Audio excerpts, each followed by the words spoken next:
Why do you hunt is a question I think many folks not yet familiar with the hunting family asks in replacement for an equally challenging question, which is how can you kill? It's very easy for me to slide into the side of science to explain through data, case studies, reports, financial ledgers, just how beneficial hunting can be across an ecosystem as well as the communities that are involved with it. My initial introduction to hunting came far before I ever carried a rifle myself, in the form of my parents and their friends bringing their harvests back to our house to process and cut up. And it was such a celebrated event. It was so anticipated. There's such a sense of pride and community in cutting up that meat and not only providing that meat directly for your family, but your loved ones as well. So it was not with much hesitation when I was asked if I wanted to hunt that it was a resounding yes. And so my journey at hunting started when I was 7 years old, and it was very, very much founded with the principles of providing for family and friends, especially friends that didn't have very good means of providing themselves very quality nutrition. Little did I know, I was laying the foundation for love and admiration and appreciation for those wild spaces for the rest of my life. This upbringing that I had in hunting affected my choice of profession, my hobbies, and my choice of vacations. I've spent the last 16 years as a wildland firefighter, fighting fires in the remote corners of Alaska, Alberta, and every state west of Texas.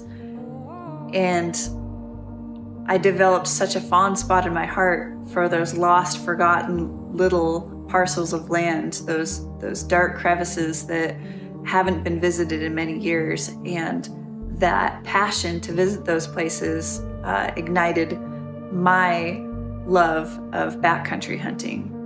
So to center back around or circle back around to my why, for me, there's no replacement for existing in those wild, remote situations, for waking up in adverse terrain and weather, 2 o'clock in the morning, to hear a wolf howl reverberate in your chest.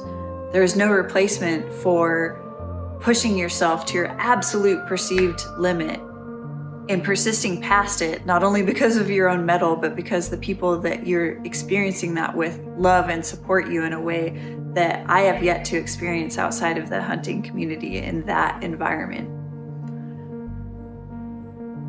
There is a sense of wonder involved in stepping into a basin and wondering if the last person to see that view had been there a year ago, a decade ago, or potentially even a century ago. And finding the animals that live in those environments and learning and studying and understanding their behaviors are what drives me to pursue those wild and wonderful places. To me, I have such an immense respect for hunters, because what other population is up before dawn, out past dusk, off trail, specifically sneaking around, being quiet, trying to observe, trying to understand, trying to get a better appreciation of the animal that they're seeking in the environment that they're living in and how they're interacting with the world around them. And so to come back to that point of how can you kill, the act of pulling the trigger or loosing the arrow is such a minute portion of that entire journey that you're experiencing while you're out there, that knowing the end goal is providing that lean sense of protein for yourself and your family back home, and treasuring in your heart the adventures that you've had that lead you up to that potential moment where you get to pull that trigger. The act of killing isn't the part that you appreciate, it's the entire adventure that leads up to that point. My name is Kari Hirshberger, and this is my why.